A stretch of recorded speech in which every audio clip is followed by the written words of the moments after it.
where people live, you actually have more participate. But that closure of the 4 schools saves the district on an annual basis about $2 million a year. But they're very tough decisions because no one wants the school their child goes to close, and we understand that. So it's a really tough decision, but it's because of this that we have to make those tough decisions. On the INS side, we are actually probably better. In fact, our financial advisors tell us that we're in better shape than probably any school district in the state of Texas. We have low debt on the INS side. We tax it at 19.5 cents for debt service. We have also relatively low debt for a school district, and I'll show you some more on that in just a minute. But because we've had relatively conservative bond issues over the history of the district, we weren't taxing, we weren't taxing at the capacity we have available to us. And also we financed our bonds for 15 years. And then the third thing is our board paid an additional $3.5 million on an annual basis toward principal, therefore giving us a lot of additional capacity as we consider the potential of another bond issue. And I'll talk a little bit more about how we can even consider a $198 million bond without a tax increase. This is part of the reason. You'll see here we're considering, and tomorrow the board will act on it. If they do call for the election for $198 million, it will not affect the tax rate. The tax rate will stay exactly the same. Now, what a lot of people don't understand when I talked about staying at, we're capped at what we were spending per student in 2005. When you get your appraisal notices at your home, just like my husband and I do, when we see ours, you see how much you're paying the school district, you see how much you're paying the city in taxes, and city and county, and sometimes you're experiencing an increase in your appraisal values, right? Well, as appraisal values go up, the city and county enjoy those increases. They benefit from the full value of those increases. What a lot of people don't understand is public schools don't. We do not benefit from those increased values. If we generate more money locally, the state just gives us less from the state, just keeping us at that constant amount. And I'm trying to simplify, but that's essentially it. If you had a cup of water and we generate more locally, they just give us enough just to get it still to the top. But they never give you more than that. On this next slide, I think that you'll find this interesting. On this next slide, it shows the INS rate of other school districts in the surrounding area as it relates to debt service. And it also shows outstanding debt that the school districts have. So you'll see where we are down at the bottom at 19.5 cents. Our total debt is about $110 million as compared, and you can see our number of students as compared to, for an example, Lubbock Cooper, who actually has more debt than we do, despite the fact they're significantly smaller than we are. So essentially, when people say, how can you afford another $198 million? Essentially, this is the reason why. The 19.5 cents we're currently taxing, because of all these other factors, we pay down debt more aggressively than we have to. The 19.5 cents we currently tax generates enough revenue for us to pay off our current debt, as well as to pay off any additional debt up to the $198 million we're considering. Okay, and let me show you on the next slide how it would be configured if, in fact, the board calls for a bond and we actually have it approved. This is how we would structure the debt. Is we would pay certain items out on a faster note. For an example, the technology. You don't want to be paying debt and interest for items that have a short lifespan. So we would actually pay those items off faster, and we would pay that enough principal down to pay that off in the 5-year period. And then you'll see the next, and I apologize, I can't quite see the slide from where I am, so go back to the next slide, back to the slide. Yeah. And so you'll see how we plan to structure, assuming we have a successful bond, the payments for the debt over time. Do you have any questions on that? I want to make sure that we answer. Yes, sir. So if we don't approve this bond, our tax rate's going to go down?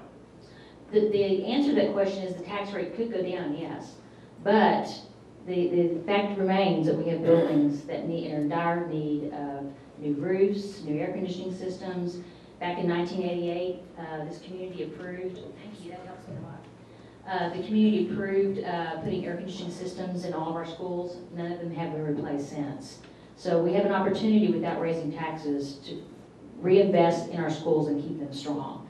And you all know full well that if we don't continue to invest back in building our buildings and taking care of them, what will happen? Yes, sir. How long does this bond hold refinance for?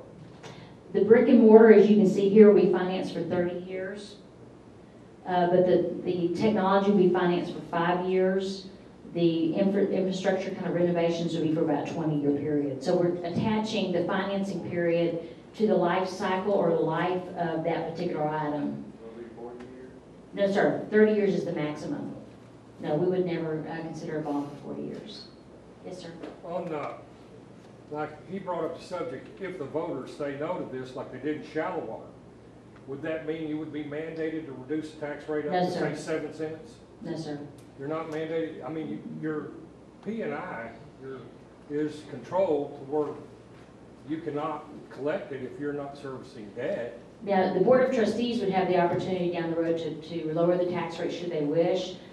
We would probably continue to pay down the debt that we currently have, and eventually we'll be in a position to consider, the Board of Trustees and consider a tax reduction. Although we think it's responsible for us to consider reinvestment back in our facilities that are in dire need. Moving on to the next slide, you'll see our tax rate as compared to surrounding districts. And again, we're not even contemplating a change to this, but we just find a lot of folks in our community are not aware of where we are in terms of the tax rate. We, right now, in fact, this hasn't been updated. Idalou is actually now in third because they passed a bond. There's only one school district in the area that has a lower tax rate than we do, and that's New Deal, ISD, at $1.17. So we are the next to lowest combined tax rate in all of this area. So that's where we are on the tax rate. And with regard to why we're considering consolidations, the closure of the 4 schools I mentioned earlier, additional closures down the road, and certainly these consolidations, is because of this.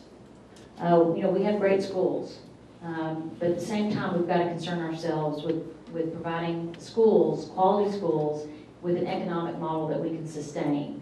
And small schools are an economic model we cannot afford to sustain over time. And it's really hard to grapple with, but that's the reality. And this kind of gives you an example of why. Wright Elementary School is our smallest elementary school. They have about 114 students. They're on the far north side of the school district. And you'll see on an annual basis, it costs us about $9,600 to educate a child at Wright Elementary School. At Waters Elementary School, not too far away from us where we are right now, it costs us about $4,800 on an annual basis to educate a child. Why the difference? The difference is it's just the small schools. You know, you have to have a principal, although we have a part-time one. The cost of running the buildings. The more kids you get into a building, you can maximize the class size, which is up to 22, and just, you know, it's the duplication of a lot of the staff you wouldn't have to have, like the counselor, the nurse, the librarian, and all of that, and maintain the buildings as well. And when you maintain the building for 114 students, when you break that cost down, it just costs more. With these 2 scenarios, though, Wright has a part-time principal, part-time nurse, part-time librarian. They have 1 teacher per grade level, which makes it really difficult. You don't have an entire team to plan with. At Waters, on the other hand, they have a full-time principal, full-time assistant principal, full-time counselor, full-time nurse. They have a team of 4 to 5 teachers per grade level that can collaborate and work together. And Waters has been an exemplary school for many years. Now, keep in mind, 650 is the model. We like to get more of our schools to because it's an economic model that we can support over time. Now, I've been criticized for considering mega schools. Schools of 650 students are by no means mega schools. In fact, I don't know if it's in here in a little bit. We'll show you though. Friendship, Lubbock, Cooper, all of the elementary schools are much larger. In fact, most of them have 900 students in them. You'll go to some parts of Texas and you'll see 1,200 students in an elementary school. We're not even suggesting that. We are suggesting that it's better use of taxpayer dollars